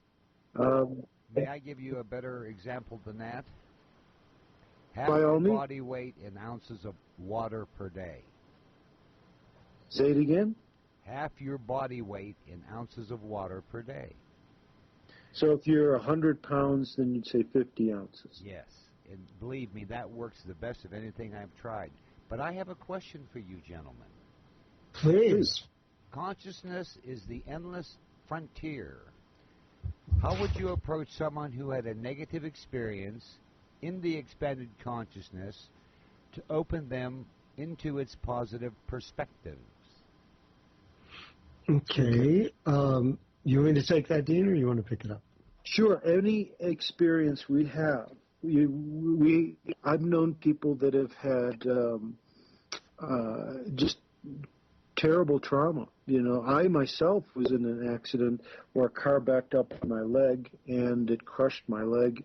I had 7 breaks and I was it was a lot of pain. And I thought to myself, how did I allow this to happen? And I had to be honest, I wasn't paying attention. When I got through it, I made a remarkable, I healed from this because I knew what nutrients to take. I knew how to treat myself. I made a full recovery. About an inch below where the car hit my leg. If it would have been lower, I would have lost my ankle. But I was lucky at the same time. That was what we would call a negative experience. If I didn't come full circle and realize what I was doing consciously, and I was not paying enough attention, then this wouldn't have happened. And that was my lesson. And anything that you track, you have to say, okay, something terrible happened to you, but do we look at it the way where this is a negative thing and we succumb to it, or is it going to give us our point of liberation? Are we going to change as a result of this experience? And everything we experience that is, let's say, negative, it's a job to realize what it is in ourselves that we have to change to turn that around. That's coming from a high place. Am, I'm sure you'd want to build on. Yeah, thank you, Dean. Yeah, couple things. I don't know how this negative experience, I've dealt with a lot of people's negative experiences from all kinds of levels. Sometimes people are pushing themselves, maybe through ceremonial magic, coupled with mind-expanding substances. Maybe they were following some religious or metaphysical technique, and they opened up to a space, and they suddenly felt uncomfortable. They felt pressed upon. In the Geigers, which I've mentioned, and again, you'll find them on the homepage of my website, an outline of them. I've told you, when you're experiencing any degree, there are no exceptions to this, of fear, doubt, confusion, or anxiety, there are two things you need to automatically realize. One, whatever it is you're dealing with, you don't yet really understand it. You may have more facts and figures, better opinions, better perspective than anyone else around, but you don't yet understand it. And two, you are defensively insisting that you do have an understanding, either because you've come up with an intellectual construct that says this is what it is and this is what it means, and you really don't understand, so you have to defend that, or more insidiously, you feel on an irrational subconscious level. That's where most of this is coming from, that this is the way it's supposed to be. What do you do with these fears that you've inherited, that you've picked up? And there's a point where fear becomes a motivating factor in the human development, and I'm not going to go into all of that tonight. But what I would do is, and you might need help with this, it depends on what the experience was, and certainly has to be, according to what your experience was, someone who understands the parameters you were working with, what kind of energies were released. You're trying to become more intimate, in this case within yourself, open up the circuitry. To do that, you have to go through whatever is in the way, whatever unresolved fears and doubts plague you that have made you in any way shut down. You may not even be aware of them. A lot of them are socially inherited. But if you can encounter them, you certainly can, and be held steady and move through them, they'll lose their grip on you. When you can see them, all healing, mental, physical, emotional, psychic, is a process of becoming conscious. Once you're actually conscious of what's going on, you have control. Until then, you're potentially controlled. So I don't know the person who asked the question what their experience was, but I would say there is no experience you could have had that is anything but a misunderstanding. You opened up to a space of potential of interaction. It brought up feelings in you, response patterns. Obviously, some you did not understand. behind the beauty of the more expansive state that you were trying to enter into were the drag lines that were unresolved in your subconscious. They can be easily dispelled so that you're free to move. As I said, anything that makes you uncomfortable is your next point of liberation. It's nothing but a misunderstanding of how to more appropriately, adequately, and effectively deal with the energies. As to specific techniques, again, you always tailor those to the needs of the individual and their circumstances. I could go on and on talking about this, but if you had a particular experience and it's brought up a pattern of anxiety, that can easily be dispelled. And that just means reintegrating the system. Okay? Any other questions coming in?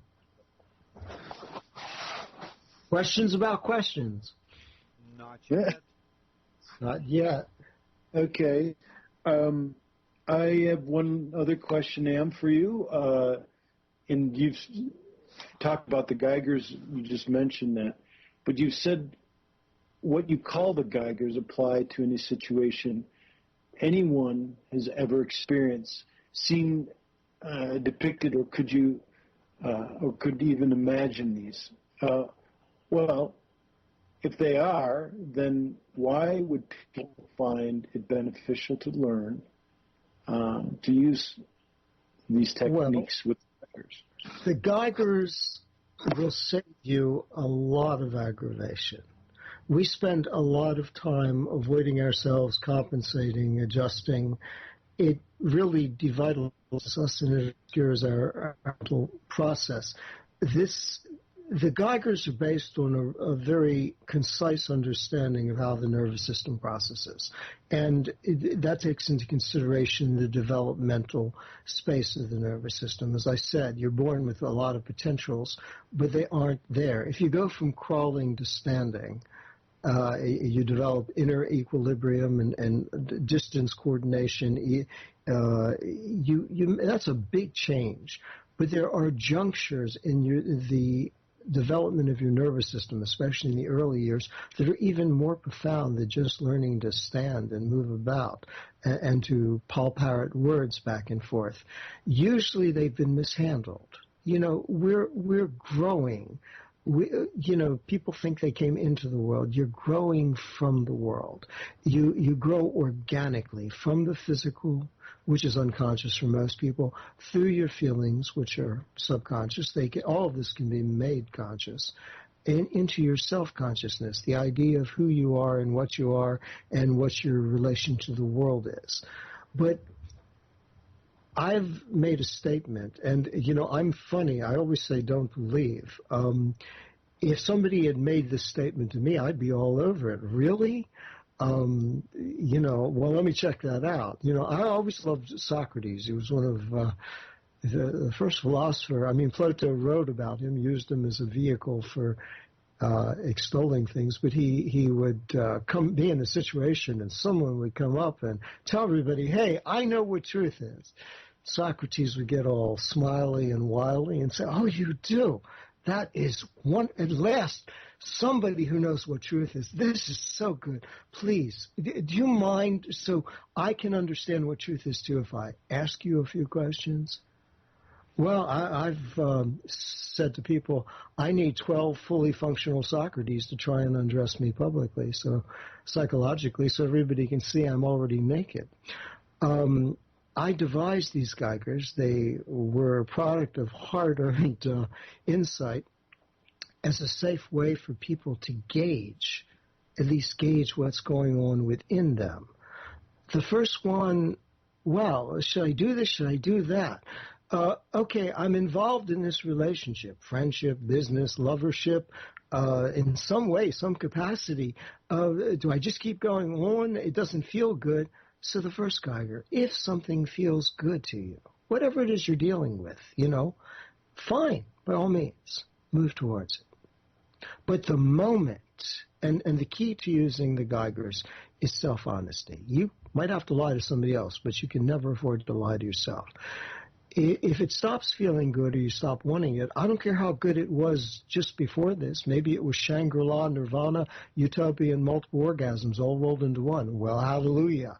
But now it's changed on you. So why has it changed? You have to stop emotionally investing in it. Okay? What's going on? A simple example. Maybe you're making love, and all of a sudden the window's open, the sun's gone down, the temperature suddenly dropped, the wind's picked up, and you find yourself chilled. Oh, that's easy. You could close the window, kick up the thermostat, and get back to it. But maybe you're trying to go through the motions of being erotic with somebody, but you're not really connecting. You know, you're just going through the motions, and you feel even more estranged from it and dissatisfied. But most people say, well, I don't want to mess up the good energy. Hey, we'll work it out sometime. So they keep going through the emotions. Next time they get together, that's still unresolved, and something comes up. I don't want to mess up the energy. I don't want to deal with it. Pretty soon, you've compromised your awareness, because that's what you're doing. You're involving yourself in something you don't actually feel, that you got nothing left to lose except maybe the aggravation. So you say, look, okay, there's some things there that are bothering me, and we need to talk about them. Other person might get defensive on you. Yeah, all of a sudden something's bothering you. Well, look, things are bothering me too, and you can get a little battle going on, from which if you don't have the communication skills, you may break up. If you do break up, you hurt. Why do you hurt? Because you've lost the other person? No. If you look at what we just talked about, you haven't been with them for some time. It's because of all the times you compromised your awareness. And just to get back to a place where you can again open up and connect with somebody, you're going to have to eat a little humble pie to the integrity of your spirit. Yeah, I guess I didn't want to look at that, and I pretended here, and just to get clear. So, whatever it is you're dealing with, if it feels good to you and you want it, by all means, move towards it. If it stops, then you stop until you understand what has accounted for the change. Then reevaluate your relationship to it. Do I want to continue in the same way, make alterations, adjustments? Is it time, I've outgrown it, it's time to let go of it? If you do that, you will never fool yourself. But if you don't, then you'll keep investing yourself in hopes that this idea, you have this pattern. Now, again, you can't be wrong if you don't have to be right. If you're a student of life, which we all are, you know, even if you're a teacher of many others, you're always a student of your own unfolding potential, then you can have ideas. You can explore and experiment. You're not saying you're right. You're saying, hey, I think under these circumstances in this way, if I combine my energy with yours, maybe we could achieve this, that, or such and such. But I don't know. And because I don't know, not trying to be right, I'm seeing it's a range of motion to be explored and experimented with. Then the second Geiger, people have locked themselves into a lot of patterns. People are beat up on themselves. I mean, you know, with anxiety and doubt and confusion and guilt and shame. They don't want it. It doesn't feel good, but they're the ones doing it. You know, they've internalized these distortions. So the first thing you have to do, as I said, is realize, if you really understand, no problem. You've got control. But when you don't understand, but if you insist that you do, well, this is the way to be an American or a man or a woman or a good citizen or a holy person or whatever it is, sexy, whatever. Well, if you don't understand, but you think you do, or you just feel you've picked up these patterns of response you've inherited from society, and you become defensive, well, you don't want to look at anything that would make you wrong because you already feel threatened. You only want to be in your mind, you think you're not. You want to be right, which means you don't think you are. So you become defensive. You become armored, coarsened, defended inwardly, desensitized, so that you don't have to look at anything that might make you wrong. That's threatening. That's a trap you've got yourself in, and what it does is it perpetuates this inner distortion. So the second Geiger, if you have any degree of fear, doubt, confusion, or anxiety, the first thing you recognize to yourself, regardless of how you have to present yourself to other people, is that there's something here I don't yet really understand. Now, as I said, you may have more information, better perspective, more facts and figures, and like it or not, circumstances may require that you got to go with what's available to you. But you will only get into emotional difficulty within yourself when you stop seeing it as a possibility to be explored and you start insisting it's true. If what I have got so far isn't a complete understanding, then what's missing? What haven't I yet come to see? You come off of that pedestal of self-justification. You stop being a target for your own validation. You start to become open, receptive. In other words, instead of defending, you start to pay attention again. And in that state of open receptivity, of paying attention, you're in the only position where it's possible to see what's actually available to you to get the understanding that will give you the control you want. So this is a way of identifying and stopping that incessant self-torment we put ourselves through. But then you need a way of moving ahead. And the third Geiger says, it's like creating a biofeedback system out of your own psyche. You learn to make the best state of mind that you have ever experienced the very least that you will accept. As I've said, if you've experienced something for a moment, it's available to your nervous system.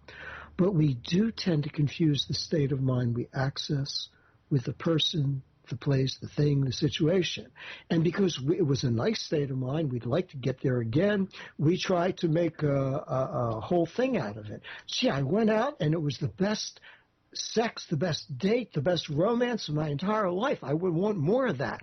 Okay, what music was playing? Where did we eat? Where did we go? What did we talk about? How did I present myself? How did I dress? What positions did we make love in? And the more you try and make it be something, the more you kill the open receptivity that allows you to be spontaneous, pay attention to the other person. But the reason you usually don't is because you don't feel secure. But as you learn to make the best state of mind, you've known moments when you feel mentally sharp and acute. You feel clear. When you feel really joyous and open, where you feel at peace, nothing can bother you. When your body feels vital, when you feel dripping with sexual energy, when your mind has computer-like skills. Don't confuse it with what seemed to be going on.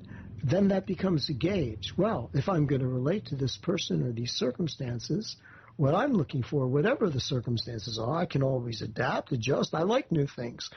But until I get a better state of mind, which I'm always willing to do, it has to at least allow me to maintain and operate through the best state of mind I've known. Brings you back to the first Geiger. If it feels good and you want it, how do you know if it feels good? Has to allow you to maintain at least the best state of mind you've known. And wanting it, well, that's always idiosyncratic to you in the moment. Those three, that's a technique. All techniques are focus and concentration, but you can save yourself tremendous aggravation, tremendous wear and tear on your body and your mind, and they'll help you start to clear out the debris you have. There's a little more to them. There's a few other things that would come in handy, but this is a way of you gauging your inner motion so that you don't get lost and you don't succumb to the places where you already feel a little lost and stuck. Dean? Excellent. We're past our point. Well, that's a good way to kick off a new year, baby. I love it. I like it. Okay. Well, let's thank Dave for his time spent here for our show, and we'll do that. Dave. Yeah. Excellent. And then what we'll do is we'll just give out the website.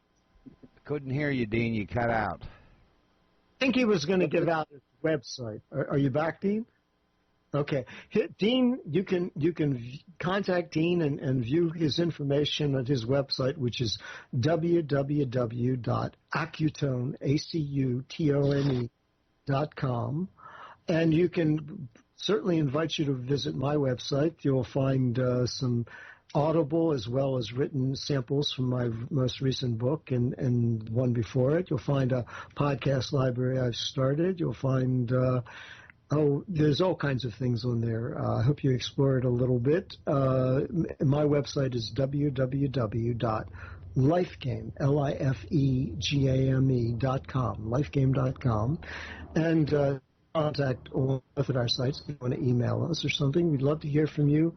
Love to know what your needs are, your considerations, and where, if at all, we can be of some assistance in facilitating the unfoldment of your evolutionary fulfillment. Dave, thank you so much for affording us the opportunity to share. It has been my pleasure, gentlemen.